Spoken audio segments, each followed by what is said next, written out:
What's she doing? We were recording and you're laughing, talking to Missy, we hear her talking.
Hello, everybody. How are you? I'm so glad you've tuned back in to this week's session of Mode of Cosmic Therapy. I'm delighted to be back with you this week, and we've got a very, very special guest, Victoria Suzanne Pyle, better known as Tori. And I think that you're going to enjoy her presence today because she's a Gemini. And she adds a lot to any circumstance that she is in.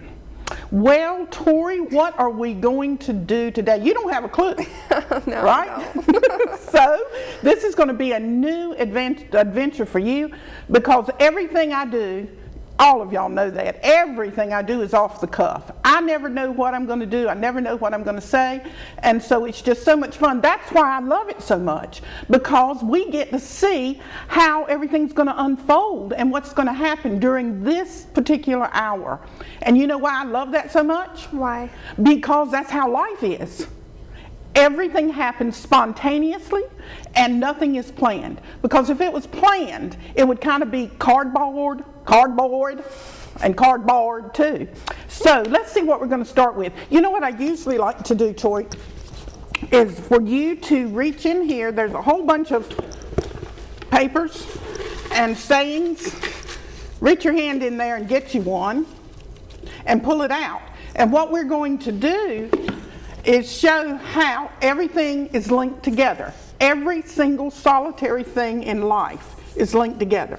And that's the truth. When you get up in the morning and the way that you feel and the first thought that you have and your first impression that you have, feeling, anxiety, happiness, whatever you're experiencing, throughout the day, you're going to be revisited by those feelings and impressions. And by the time you go to bed at night, if you were conscious and aware, you will see how they're all tied together. Anyway, let's see how this particular session's going to run. What is that statement on that little piece of paper. Don't strive or impose direction. Well, let me shut up. What am I going to do for the rest of the hour, Mitzi? Say it again. Don't strive or impose direction. Okay. That's pretty serious, isn't it, darling? Don't strive and impose direction. So when you get up in the morning, if you were not going to strive, give me your idea of what that means. Just those two words. Don't strive. It's kind of counterintuitive. You think that you're supposed to strive. That's what you kind of feel like you're supposed to do every day, is strive for something. So to don't strive, I don't know if that just means to let things happen a little more naturally, but I still think there needs to be, maybe that's why I got it, because this is, it's hard for me not to do that. So. Oh, well, I'm sure there's a whole lot of people that it's hard not to strive. Do you mean striving in the sense of setting goals for the day, or Right. striving to obtain something, and yet at the end of the day, if you haven't done it, would it cause for you to be disappointed? Yeah, and I think a lot of people, including myself, do that. We make goals for ourselves every day, and then we don't do them, so maybe don't strive or impose direction is a good one for me. Okay. Impose direction. Let's go there too. Impose direction. Give it to me. Force a way to go. Ah! Mitzi, I like that. Boy, I'm going to be talking to you a lot today, Mitzi. I love seeing you behind the camera. Impose direction. So if you were now striving, so you've got it in your mind that you're going to go a particular way, and you can't go that way. So you're saying then, to alleviate imposing direction, just follow the course of how it ends up. If you're driving down the road and there is a roadblock, and you're having to turn to go another way, do you get upset? Do you think that you're going to be late? I mean, give me some feedback on that. What imposing direction? Be specific as to what that might entail.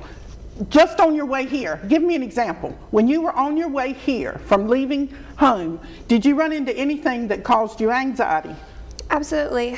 I was driving here. I'm not very familiar with the roads and directions in general, and I was given directions, and they were kind of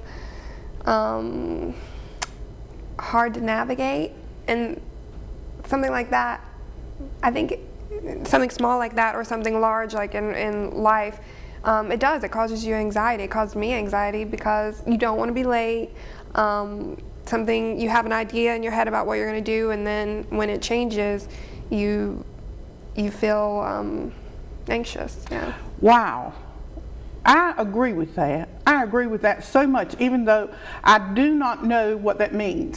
You know that. I don't know what that means, because I like not to know. Mm-hmm. I've always liked not to know. Now, when I was younger, like you, mm-hmm. Just a couple of years ago, when I was your age, I probably was filled with so much anxiety and so much needing to accomplish something. Mm-hmm. And in my mind, comparing what I had done to what I needed to do, mm-hmm. gauging all the time how close I was or how far away I was from that particular item on the agenda.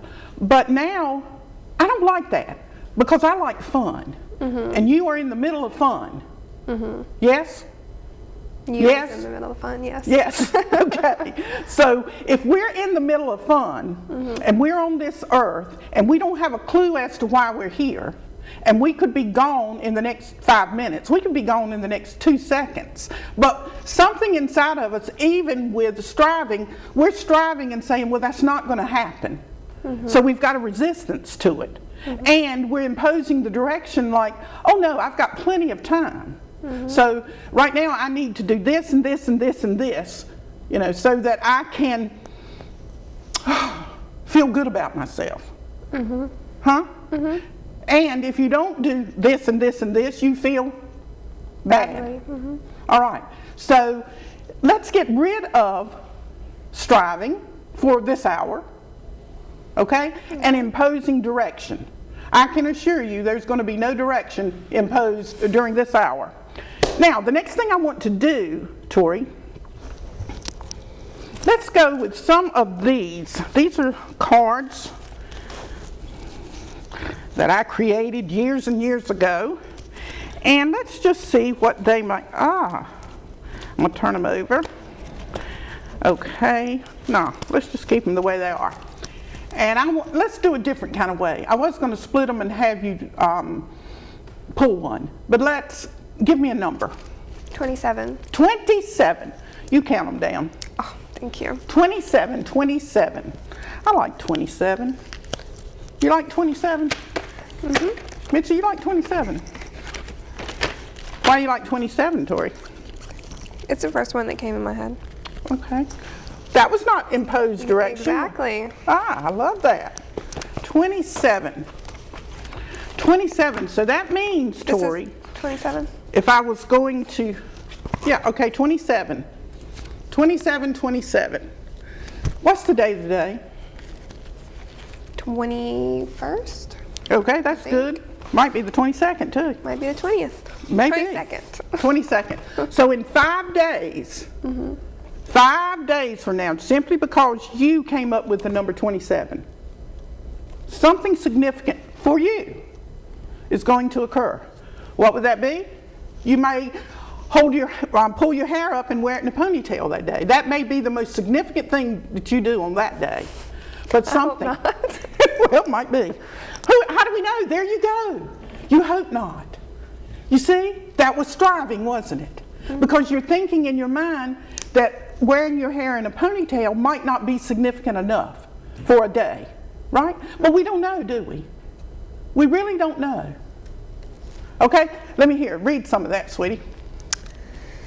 Tears come from the soul. Tears were designed as the soul's way of watering the barren land, earth body in which you reside. They are used to wash away crusty, rotten, molded emotions that are invalid.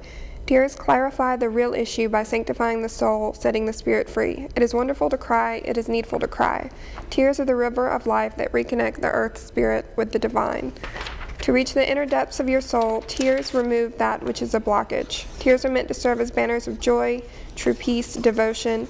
The signposts signify the indwelling of the divine will in operation. Tears cannot flow except they be ignited from above and set off below. When you cry, cry full force, cry with all your might, because you have summoned the divine forces to stimulate and motivate yourself. Cry and cry some more, but the most earnest cry of all, not my will, Father, but thine alone. Crying indicates you are alone, but you have not been forsaken. Wow. Cry. Cry, cry, cry, Tori. Now, people It's unexpected. would think that crying is something you would try to resist as well, right? And tell me why. Why do you think so?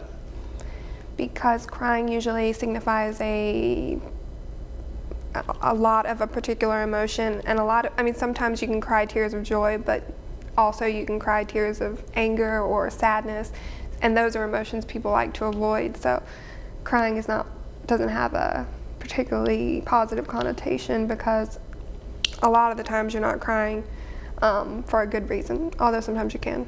Okay, Probably you would be crying because you have imposed direction. And what was the other thing? Strived. Yes? Okay, and since you're Gemini, I'm going to pull this on you. You see those 3 letters? Cry, C-R-Y? Is that good, Mitzi? Can you see them? All right. Give me 3 words, Tori, starting with C-R-Y, right off the top of your head. Crazy, rabid, yellow. Ah, I love that. Crazy, what? Rabid. R-A-B-I-D? Yellow. All right. Crazy, rabid, yellow. Now, Tori, let's see how crazy, rabid, yellow. Now this book, Chardin, yes? You want to attempt it? What's his name? Pierre Teilhard de Chardin. Sounds good to me. Activation of energy. There is 400, I love this stuff, 400, I'm not going to, 400 and what? 400, no, yeah, 401 pages in this particular book. Activation of energy. Crying, activation of a certain energy. Okay, give me a number. 42. 42. 42. What you gonna do with 42? All right, and take your hand, run it down, and stop anywhere. Okay, read that sentence to me, and you can incorporate the entire sentence if it started on the other line. As a consequence of this, a radical modification is insidiously altering the balance of our activities. Wow. Read it again with emphasis. Give me some of that Marilyn Monroe. Oh, no. As a consequence of this, a radical modification is insidiously altering the balance of our activities. All right, interpreted. As a consequence of whatever he's talking about, a radical change is happening within the balance of his activities. Okay. Now, to take that to right this moment, this particular experience of you being on this show, this moment, on the 22nd day of January 2013, read me the words again. As a consequence of this, Okay, stop. As a consequence of this. All right, go ahead. a radical modification. Stop. This is definitely a radical modification for me. Okay. Is insidiously altering the balance of our activities. It's altering my balance a little bit. All right. Yeah. Okay, you see that, honey? Now, I love that. I love that. I love that. Because human beings, as far as I'm concerned, are constantly trying to prevent that from happening. Now, give me some feedback on that. Why? I mean, why do you, do you agree that they're trying to? And if they are, why? Because people like to